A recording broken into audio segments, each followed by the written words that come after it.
If we want to see the future, we need to consult the past. For the past year, between the thousands of videos claiming that gaming isn't fun anymore, YouTube's been obsessed with the idea of kiddie horror, a relatively new genre of indie horror games focused towards children. Now, while I don't think this is the fall of humanity, unlike some people, I do think that these games are bad. As enticing as Garten of Banban and Big Larry seem, these are clearly knockoffs designed by people who don't really care about the genre. And importantly, it wasn't always this way. So if you'll join me, I want to show you the past, present, and potentially future of indie horror and kiddie horror specifically. Because if we want to understand the future, we need to understand the past.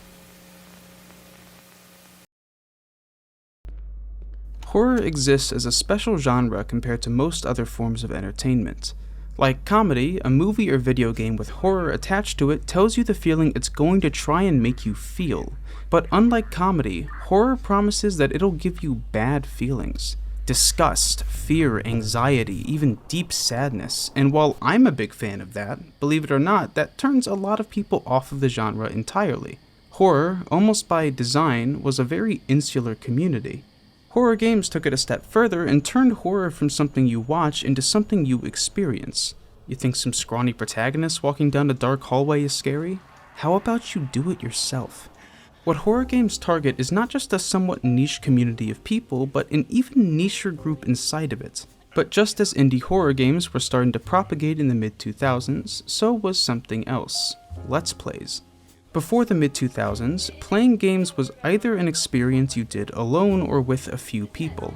YouTube and its burst of popularity gave an explosion to the Let's Play format, turning a single playthrough of a game into a shared experience, hundreds of thousands to millions wide.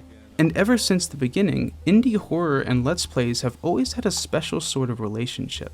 In 2010, the release of Amnesia: The Dark Descent was the platform that both Markiplier and PewDiePie started to get attention with. Slender the 8 Pages, just 2 years later, was a viral success, turning this pretty simple and kinda dumb little indie game into one of the most well-known horror products of the internet age. But what made these games so well known wasn't necessarily the games themselves. Of all things, it was the fact that most people didn't actually play them.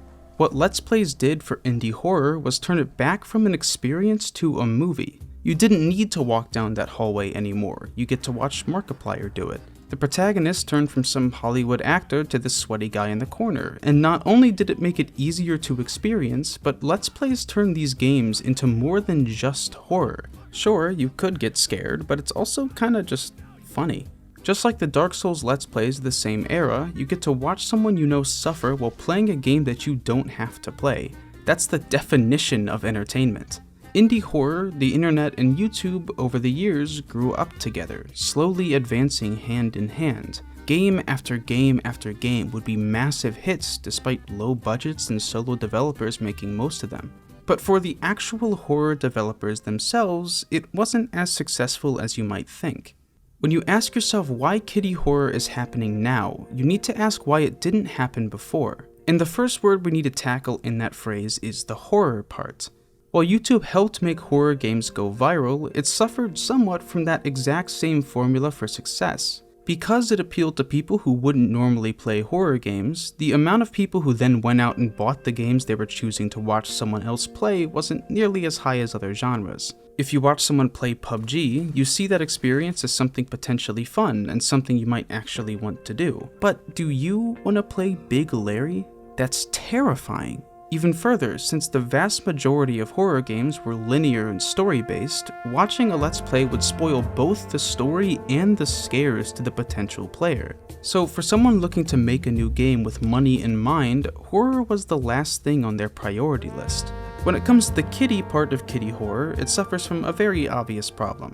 Horror almost always covers very un-kid-friendly topics. For most markets, especially in entertainment, the most profitable demographic is the children. Horror is a genre that almost exclusively covers gore and terror and monsters, so just like R-rated movies, for the longest time, horror games cut off the most profitable base of people.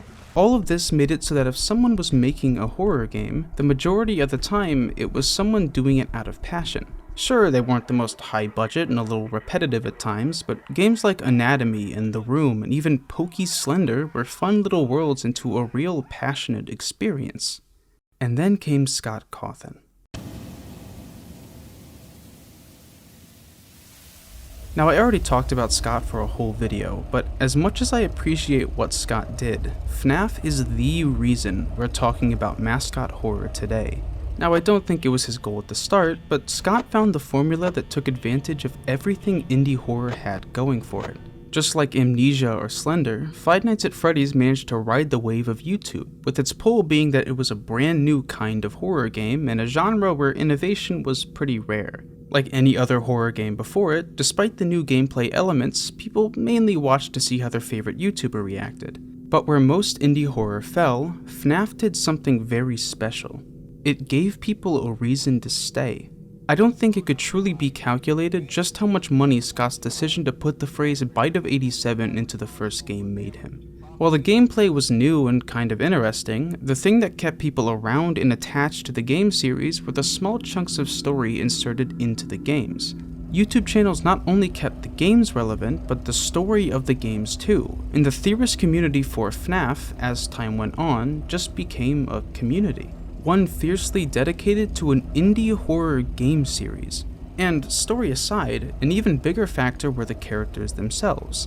Five Nights at Freddy's, despite having a scary atmosphere, doesn't really have any gore. They take place in animatronic pizzerias, if you somehow didn't know, which in real life were made for children. FNAF was a corruption of the idea, sure, and the animatronics were meant to be scary, but if you take them out of the dark lighting and atmosphere, they're just bright, colorful animatronics. And people ate them up. Endless songs were made about the games, fanfiction, animations, deep analytical breakdowns. They became mascots not just for their games, but vessels of creativity for everyone that got sucked into them. Suits to be worn for anything anyone had in mind. And, most importantly for Scott, all of this gave these animatronics something that most horror monsters didn't. Merchandisability. Hoodies, t-shirts, plushies, action figures, posters, keyrings, phone cases, face masks, reusable tote bags. If you can put a fuzzy face on it, Scott did. This is where the money in indie horror was this entire time, and without a doubt, Scott made bank, and people noticed. Ever since the wild success of Five Nights at Freddy's, people have been chasing the dragon of the next viral indie horror hit. Bendy and the Ink Machine came out a few years after the release of FNAF 1. Being still one of the most creative projects in the mascot horror genre, Bendy was literally a mascot, one for the now defunct Joey Drew Studios. The game, rather than being a sit and survive horror, was a narrative horror game, all centered around the famed Ink Machine and the mascots it created.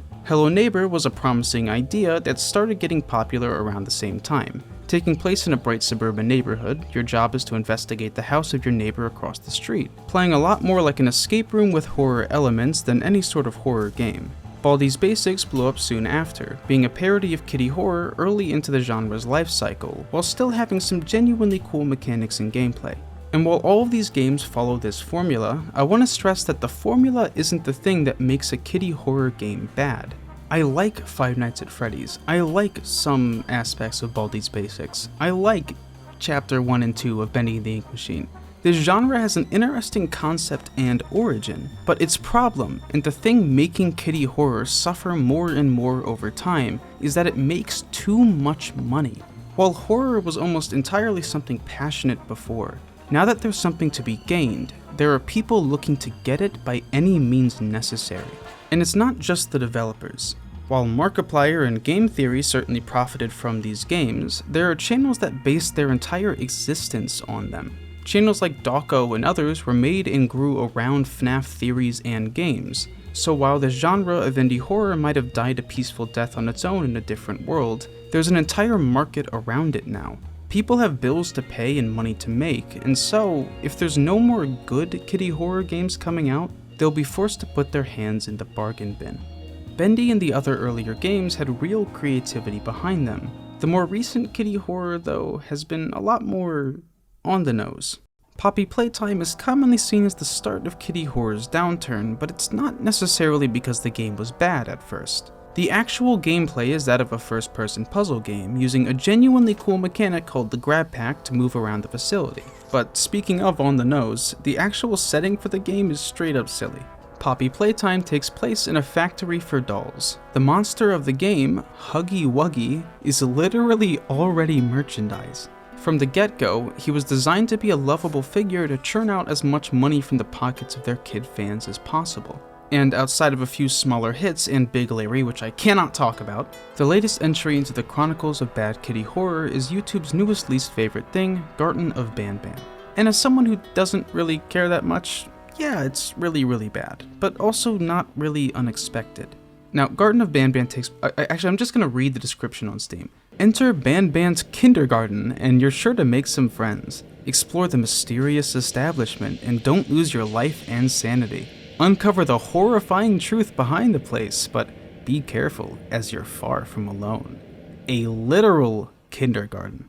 The game, obviously, is one of the laziest horror games I've ever seen. The style is just nothing. They use stock sound effects, like I recognize multiple sound effects. The monsters look and act like they were made in dreams. It is a lazy, unfun, uninteresting pile of asset slop. However, it's not like this was an accident. From the perspective of a lazy game developer who just wants money, I would call Garten of Banban one of the most efficient games I've ever seen. The Euphoric brothers, yes, that is the name of this game's developers, managed to perfectly break down the mascot horror genre and understand what was really important. The game is not well made because it doesn't have to be. The graphics aren't top-notch because they don't have to be. The setting isn't creative because it doesn't have to be. The game is not made for horror fans because it doesn't have to be. This is not a game that is made for us. While Kitty Horror of the past would try to appeal to both horror fans and kids, Garten of Banban doesn't even pretend to care. Out of those two groups, only one of them is where the money is, and it is not us. Markiplier will still play it, theory channels will still analyze the story, a Roblox ripoff will still be made for it. No matter what we want, Garten of Banban was a brilliant success for everyone profiting off of Mascot Horror. And at the point of this video's upload, this is where we are now, looking into a future that doesn't seem so bright. But, in my view, it may not be as bad as everyone is making it out to be. So, if you'll join me, past and present in hand, let's look into the future. In my opinion, this gap between horror fans and kitty horror is going to continue to grow. There will be even more soulless garbage games to come out, and they'll continue to be wildly popular. But for us older horror fans, it'll become less and less relevant.